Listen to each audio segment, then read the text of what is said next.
Hey, what up, guys? Coming to you today with the year-end top 10s, 122-pound super bantamweights.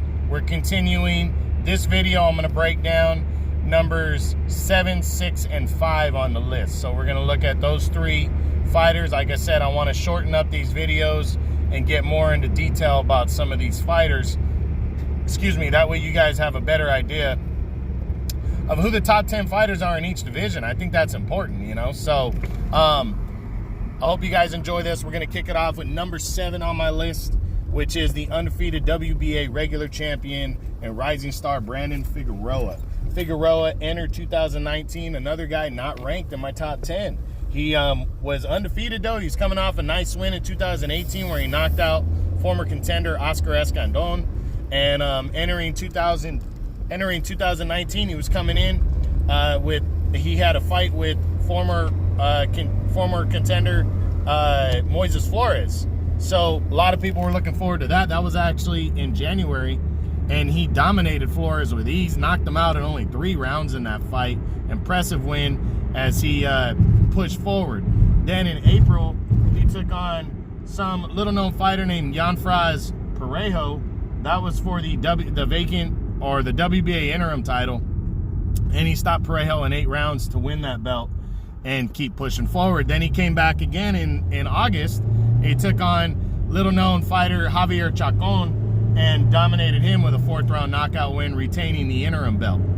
Now, in November, just prior to his November fight, he got upgraded from interim champion to regular champion because Daniel Roman, who was the regular champion, got upgraded to super champion.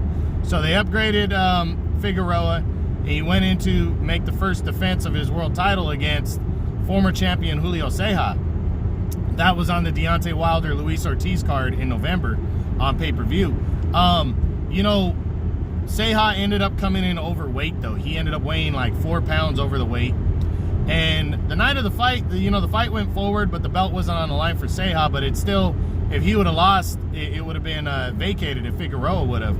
I still thought Figueroa was gonna knock out Ceja, but Ceja ended up giving him a hell of a fight. They went toe-to-toe, they went back and forth, and the fight ended in a draw. I don't have a problem with that. I really think it was a good fight, back and forth. Figueroa said the fact that he was heavier impacted the outcome of the fight. He said he probably would have knocked him out if that hadn't have happened. So entering, but it kind of left doubt in my mind because I kind of think at his point, he should have knocked Ceja out. So kind of up in the air on how good Figueroa really is going forward.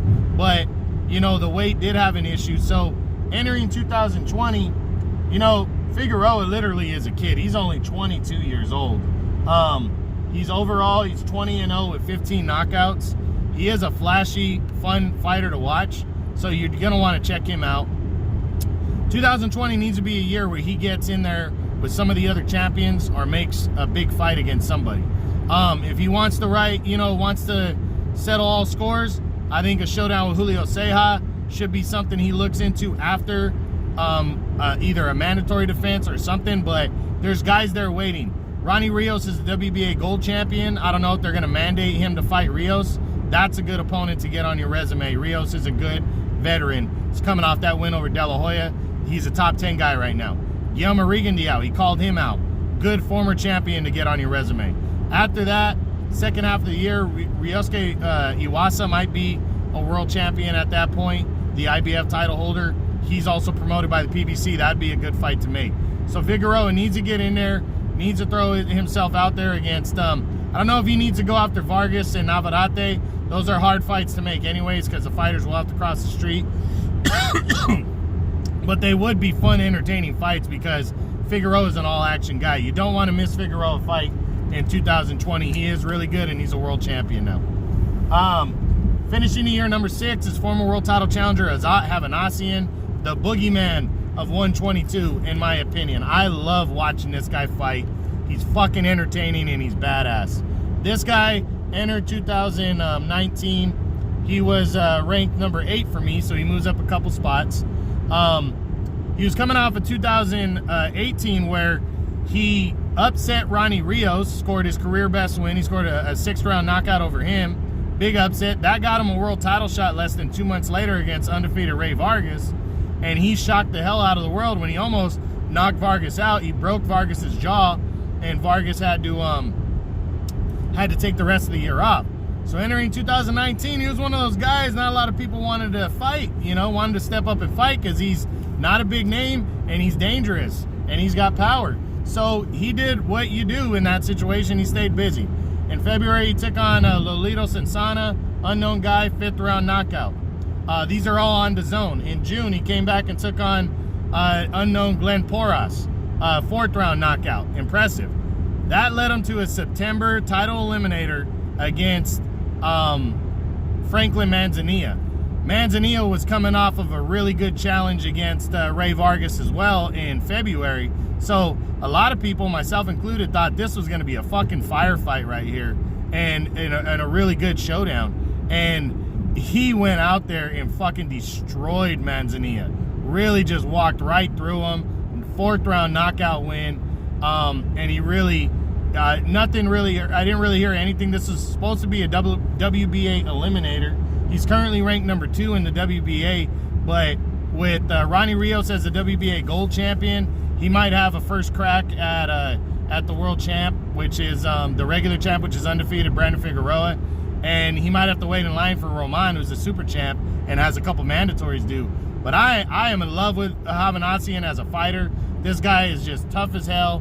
He comes right at you. He's not afraid of shit. Overall, the guy's 18-3 with 15 knockouts. And I can't wait to see him fight again. But 2020 needs to be a year where he needs to force a world title fight.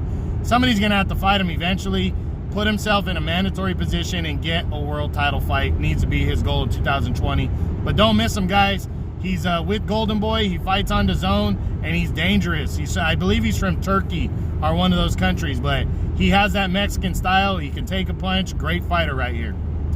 Okay, and finishing up this video, finishing the year number 5 is former IBF champion and the current IBF interim champion, Ryusuke Iwasa of Japan. Iwasa entered 2020 coming off of, he entered 2019 ranked number 7, so he moves up a couple spots to number 5. In 2018, he lost the IBF title in his home country of Japan, but he lost it by a controversial unanimous decision against undefeated TJ Dahani. Most people felt, myself included, even though I didn't fully score the fight, I thought he was getting the better of the fight against Dahani, and I was really surprised when the decision went to Iwasa. Went to Dahani over Iwasa, especially in his home country of Japan. But he didn't scream and bitch and moan about it like a lot of fighters do. He came back in February of this year and took on the always tough former world title challenger Cesar Juarez, and he actually went toe-to-toe in a really good fight with him. The fight ended on I believe a cut, stopped the fight in the 10th round. They went to the scorecards where he took a technical majority decision, but that made him the IBF's mandatory number 1 challenger. But after Daniel Roman, the WBA champion, took the title from Dahani in April, this set up to where he had to wait around because Roman was supposed to make his WBA mandatory defense next, and injury held Roman out of the ring. So in December, the IBF ordered an interim title fight between Iwasa and Marlon Tapales, a former bantamweight world title challenger or champion at 118. This ended up being a great win for Iwasa. Tapales was just, I think, too small for him, but Iwasa just had perfectly timed punches and was just a bigger guy, longer reach, and he outworked and outclassed Tapales and beat him up. Tapales' face was swollen. But in the 11th round, he landed a picture-perfect left hand, dropped him hard. 11th round TKO win as he captured the interim belt. Now he's fully in line for a world title shot against the IBF champion, which is right now is Daniel Roman. Roman returns in January, making his WBA mandatory defense. If he's successful, or even if he's not, the winner of that fight's going to have both belts, and I believe Iwasa should be next. Now, I think Roman could vacate that world title and attempt to unify belts against bigger name guys like Ray Vargas and Emmanuel Navarrete possibly. But either way, I believe Iwasa's next fight is going to be a title fight. this, and if he captures, well, he actually, it would be a title fight, but he would be upgraded to world champion in his next fight if that belt goes vacant. And his next fight could be against Brandon Figueroa, the WBA regular champion, promoted by the PBC as well as Iwasa is, or Guillermo Rigondeaux. So I think big things are in the future of Iwasa. Guaranteed world title fight next. I can't wait to see him. He's an all-action guy. He's fought on the PBC. He fought on PBC cards, and he turned in a great performance on his last card on Showtime. So I think he'll be back. Make sure you're checking him out. All right, guys, that's it. That's numbers 5, 6, and 7 at the Super Bantamweight division. We're going to come back with numbers 2, 3, and 4. Stay posted. True Boxing, you've been hit with the truth.